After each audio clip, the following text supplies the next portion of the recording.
À la page 7 du chapitre 7 de mes notes de cours, on revient sur les unités de la force qu'on a déjà discuté dans l'introduction. Vous pouvez lire le premier paragraphe. 1 newton, c'est donc, on l'a déjà vu, basé sur F est égal à ma, c'est 1 kg, à lequel on donne une accélération de 1 mètre seconde carré. Donc, c'est l'équivalent d'une unité qui s'appelle le kilogramme mètre seconde carré. Évidemment, c'était long à écrire tout ça. On lui a donné un nom, cette combinaison d'unités-là, on l'a appelé Newton en l'honneur de M. Newton. Les Anglais font toujours différent de nous, donc ils utilisent la livre-force, qui n'est pas la même chose que la livre. Je disais donc ces deux unités différentes, la livre et la livre-force. L'avantage du système anglais, c'est que pour eux autres, une livre est égale à une livre-force. Nous autres, c'est des kilogrammes, puis c'est des newtons, puis 1 kilogramme n'égale pas 1 newton. 1 kilogramme égale 9,8 newtons. Mais les autres, c'est du 1 pour 1. La livre est égale à la livre-force. Ce qui fait que des fois, on passe de l'un à l'autre sans s'en rendre compte, puis sans clairement préciser si c'est une force ou une masse. Au milieu ici, vous avez la livre-force anglaise, qui est l'équivalent, par définition, vous lirez, une masse d'une livre qui possède l'accélération qu'on connaît, l'accélération gravitationnelle de 9,8 mètres seconde carré. Donc, une masse qui possède cette accélération-là, une masse qui est soumise à cette accélération-là, c'est parce qu'on applique dessus une livre-force. Donc, une livre fois 9,8, ça donne 9 livres par mètre seconde carré. Mais ce n'est pas une unité vraiment utilisée ici, ou en tout cas une conversion vraiment utilisée, parce que là, on fait comme mélanger les Anglais avec nous autres. Les Anglais, pour eux autres, la livre-force, ça va être une masse d'une livre qui subit l'accélération gravitationnelle. Mais les autres n'utilisent pas notre accélération gravitationnelle. Ils utilisent la même accélération, mais convertie en pieds par seconde carré. Puis quand on fait la conversion, 9,8 mètres seconde carré, ça devient 32,2 pieds par seconde carré. Donc le livre-force, c'est 1 fois 32, c'est 32 livres fois livre, pied, seconde carré.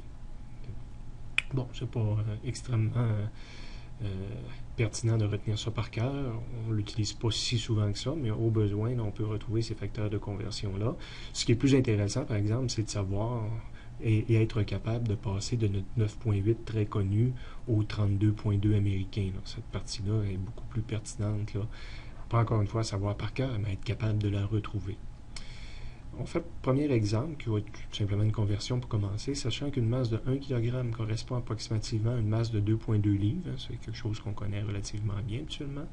Déterminer le facteur de conversion entre la livre-force et le newton. En haut, j'avais des facteurs de conversion, mais pas aucun endroit j'ai mentionné quel était le facteur de conversion entre la livre-force et le newton. Ben, je l'ai en bas ici, mais ça c'est la réponse, mais là je veux comme la démonstration. Bon. On va se démarrer en réécrivant qu'une livre-force, c'est notre 9,8 livres par mètre seconde carré. Fait que là, je l'utilise, la définition que j'ai ici. J'aurais pu commencer aussi avec ce que les Américains utilisent plus, le 32 livres pied seconde carré, quoique j'aurais eu probablement des conversions de plus là, pour faire passer mètre à pied. Donc là, j'ai ce facteur-là, je commence avec. Et là, on va faire une conversion en utilisant la méthode enseignée dans le cours. Ça nous fait une belle petite révision. Donc, je vais multiplier par des facteurs de conversion. Je veux faire disparaître le livre en premier. Donc, je vais me mettre un facteur de conversion, ma barre. Je veux faire disparaître livre. Je vais mettre livre au dénominateur pour pouvoir le simplifier. Pour faire apparaître au numérateur des kilogrammes, l'unité équivalente dans le système métrique. Et là, il faut que je trouve des chiffres qui fit entre kilogramme et livre, évidemment, étant donné dans la donnée du problème. 1 kg, c'est 2,2 livres. Donc là, j'ai fait apparaître au moins une unité internationale. On va multiplier par un deuxième facteur de conversion pour faire apparaître nos newtons, justement. Puis par définition, newton, on a dit que c'était une unité qui était équivalent à kilogramme mètre seconde carré. Là. On l'a en haut ici. Là. 1 newton est égal à 1 kg mètre seconde carré. Ben, je viens de dire que justement, 1 newton est égal à 1 kg mètre seconde carré. Ça va permettre de faire disparaître le kilogramme. Ça va permettre de faire disparaître le mètre seconde carré. Et cela me confirme là, que j'ai tout ce qu'il faut pour livre-force, le faire passer en newton. La seule unité qui n'est pas barrée, c'est newton.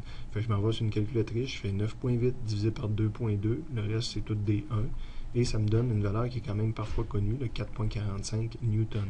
Donc une livre-force, c'est 4.45 newton. Ce qu'on avait en bas ici là, comme facteur de conversion qu'on peut couramment utiliser. Le deuxième facteur de conversion, c'est une que j'ai pris le premier, puis j'ai divisé les deux côtés par 4.45. 4.45 divisé par 4.45, ça devient 1. Puis une livre divisé par 4.45, ça me donne 0.225. Ça me permet d'avoir le facteur de conversion inverse. Des fois, j'aime ça avoir une livre force, puis des fois, j'aime ça avoir 1 newton. Donc, ça permet de passer d'un monde à l'autre selon nos besoins.